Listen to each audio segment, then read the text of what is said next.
कुल संभावनाएं हैं 6, तो उसके आने की प्रयत्ता हो गई, माने पासे में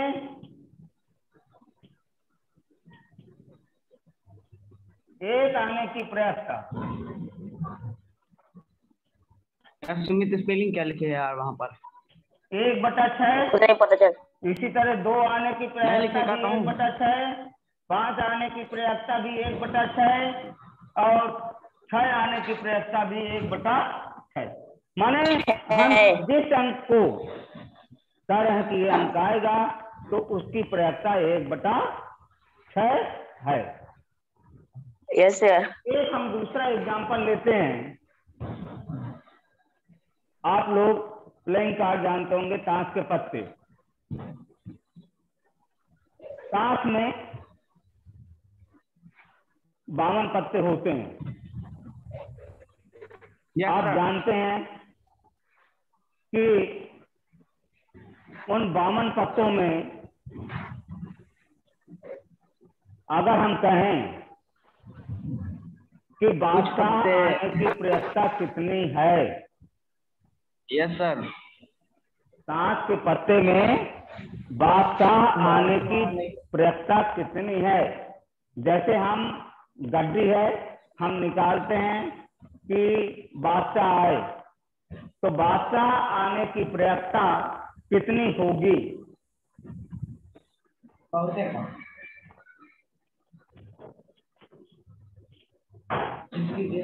उसे निकलना जाता है सर।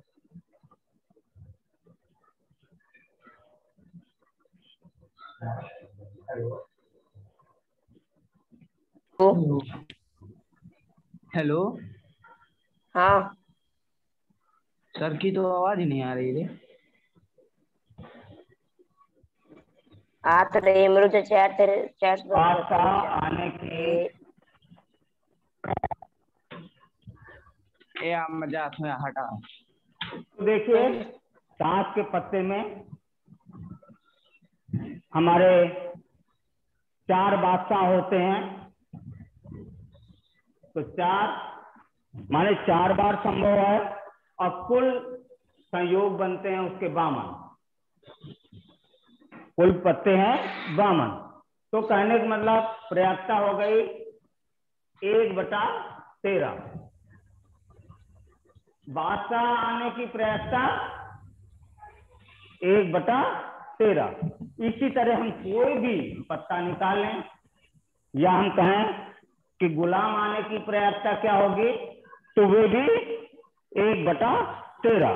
इस तरह से आप सहयोग और प्रयत्ता को समझ सकते हैं। अब यहाँ पे हमारा आता है, एक चीज और ध्यान देना है कि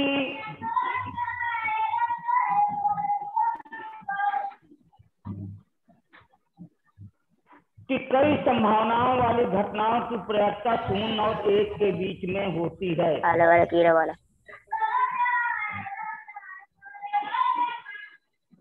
कई घटनाओं को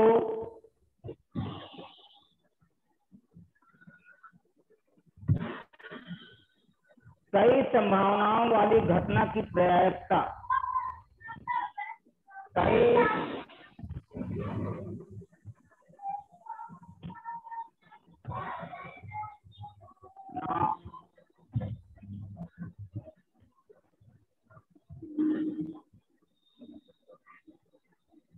वाली घटना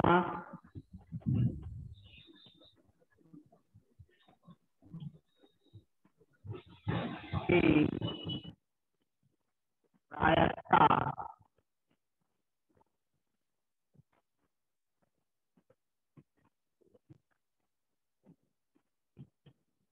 शून्य से 1 के बीच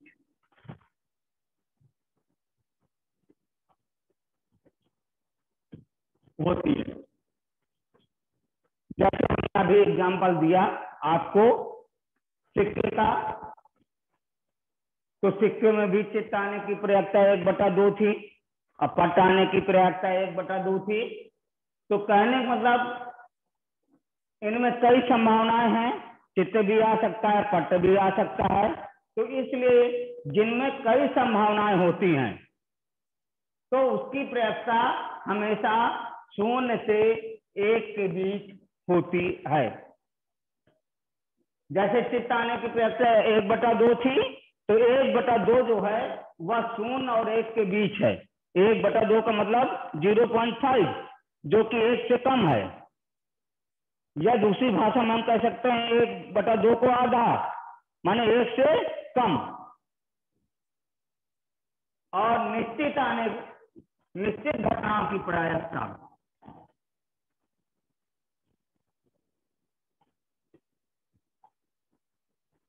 निश्चित घटनाओं की प्रायिकता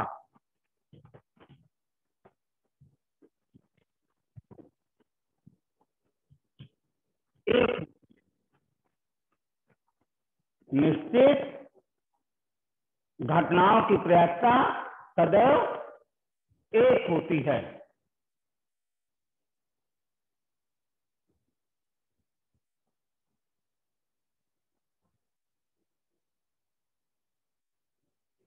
निश्चित घटनाओं की प्रायिकता 1 होती है।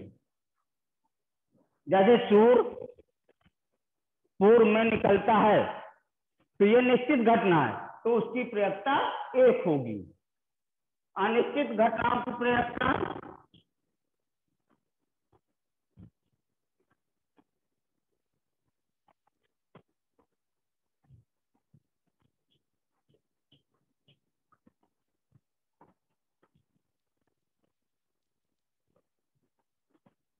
शून्य होगी, कि जिसे घटित ही नहीं होना है।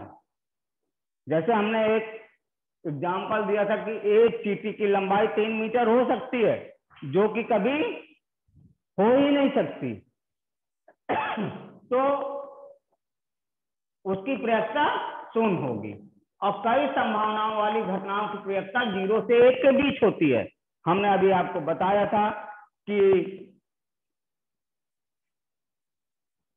0 से 1 के बीच, जैसे सिक्के का उदाहरण लिया, पासे का उदाहरण लिया।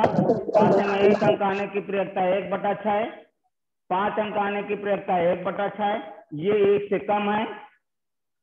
दूसरा उदाहरण हमने लिया था ताश के पत्तों का, उनकी भी प्रायिकता 1 से कम। तो जिसमें कई संभावनाएं होती हैं तो उनकी प्रायिकता 0 से 1 के बीच होती है। और निश्चित घटनाओं की प्रायिकता सदैव 1 होती है और अनिश्चित घटनाओं की प्रायिकता सदैव 0 होती है। अब आता है प्रश्नावली 3.4।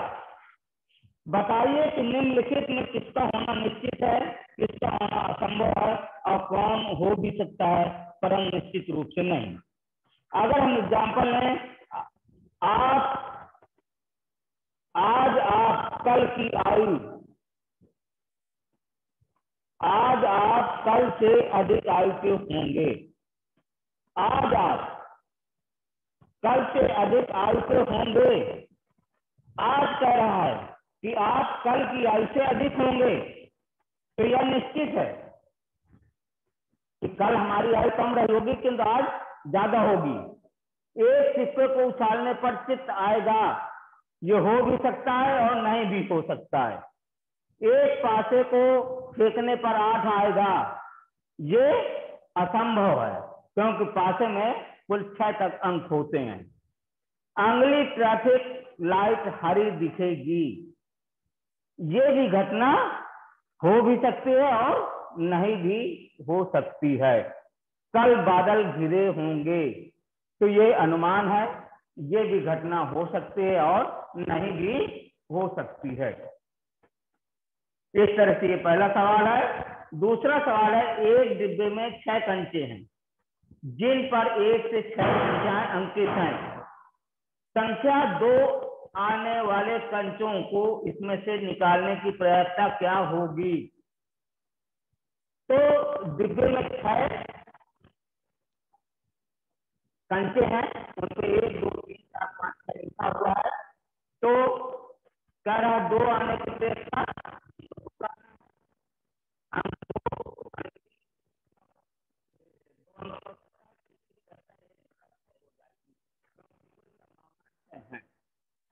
इसी तरह 5 आने की प्रयोक्ता भी 1/6 होगी। तीसरा है, यह निर्णय लेने के लिए कौन सी टीम खेल प्रारंभ करेगी। एक सिक्का उछाला जाता है, इसकी प्रयोक्ता क्या होगी कि आपकी टीम खेल प्रारंभ करे, तो इसकी प्रयोक्ता 1/2 होगी, क्योंकि सिक्के में चित्त आने की भी प्रयोक्ता 1/2 है और पट आने की भी प्रयोक्ता 1/2 है। तो इस तरह से आज हमारा ये पाठ 3 आंकड़ों का प्रबंधन पूरा होता है। आप लोग इसे घर में रिवीजन करिएगा, निश्चित ही आपको समझ में आया होगा। धन्यवाद।